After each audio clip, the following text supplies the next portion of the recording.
Hey guys, GHAZZY TV here with another Path of Exile video. In this one, we're going to talk about Endless Heist. Yuck. I'm not a big fan of this, but I will be playing it. Maybe I'll enjoy it. I'm not sure. I'm not a big fan of Endless Heist, but I know a lot of people are. So I'm going to talk about some build suggestions for this and some tips and tricks. It's just quick ones because we're live right now. I just wanted to do a short video and talk about these things. So let's just waste your time and let's just dive into it. So basically, the Endless Heist will be providing you with free contracts to start with. And if you're gonna have monsters dropping high contracts, and if you ever run out, you can always talk to Adia, who is a stockpile contract that will sell for bargain prices.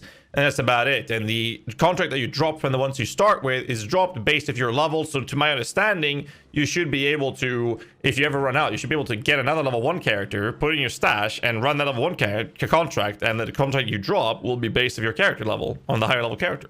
I'm assuming that would work. So that's one tip, I guess, if you run out of contract, if that even works. Do keep in mind that you start with the set of unique items, extra scrolls of wisdoms, which makes the event avoided, because they don't want people to have these beautiful endless events uniques into the core game, which is pretty cool. However, there's a few things you need to keep in mind. This event has nothing to do with doing the most contracts or anything. And in this situation, you then have the possibility to just strive for higher level. Now, there's a couple things that you need to keep in mind with this. First off, that means you don't need to juice your maps. Juicing contracts is not going to be something that will be beneficial in the long run.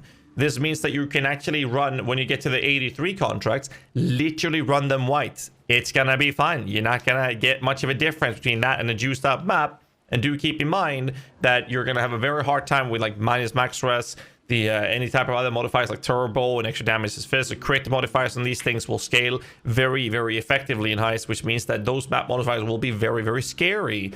So stay away from those if you're looking for leveling. You don't really need them because you have full free access of consistently doing Heist every day for 10 days.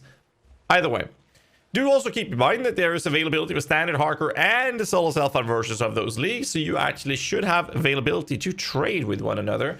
And we'll have Lily Roth available in the area, so you can actually buy gems and hand in divination cards. Now, with all this out of the way, I'm just going to go through a short list of build suggestions, because there's only one thing to think about. Clear speed. Clear, clear, clear, clear, clear. There are some bosses, but you don't have to worry about them. The thing is, you're only focusing on actual clearing. And because of this opens up a lot of possibilities to do builds that might not be that good in general to play, because you, in a real game, you'll need to kill some map bosses and game bosses and Maven invitations. You don't need to do that here. So the build suggestions that I have is to start off with something like a Spectre build. I'm going to show you the guides that I have first, which are pretty straightforward. We have a Spectre build over here. You can even do the Lich Queen build. But the problem is you cannot get access to slave drivers. So instead, you'd use the classical Frost Auto Scouts. These are available in Endless Heist. Would work perfectly fine. You can make the build tanky. You can skip the Necromantic Aegis approach and just run with this build and be pretty fucking tanky. It's just only all about clearing. Another mini build you can play would be Dominating Blow, for example. Very, very sturdy. Doesn't require any gear to get going. And again, it's all about clearing. So this would be a really good way to start playing as well. I'm also saying that things like Animate Weapon would work. Thanks so much, Fox Death Gun, for the tier 1 sub for 10 months, man. Other builds that would work is, for example, Path of Math's Eye of Winter build right here. The Saboteur Eye of Winter build, the miner, would work perfectly fine as well. It is more of a bossing build, but you can actually clear pretty well with it. Other builds that I have that you can run with as well would be something like the Vortex character, the Cold Dot Vortex, if I can find it right here. This build would work very, very well as well, because it's very tanky, allows you to run through the content and then basically just keep the enemy slowed and whatnot. And since it's just all about clearing and you don't need to have a super high clear speed for this to work, you're looking for a sturdy build that will actually get you through the start to the finish. And then the worst part is getting back after you've stolen your goods, right? But there's a couple builds that you can run with that I don't have guides for, that you can definitely find from other content creators. I know, for example, the Poison Concoction build from New Game is really, really good. Since we are starting with these beautiful unique items, I know that Jungrown made a really cool build with a Seismic Trap Blade Vortex Chieftain, I believe it was. Really cool build. Can definitely look into that one as well. I believe it used this shield. Was really cool and keep you sturdy and tanking it. And it doesn't need that high, super high damage.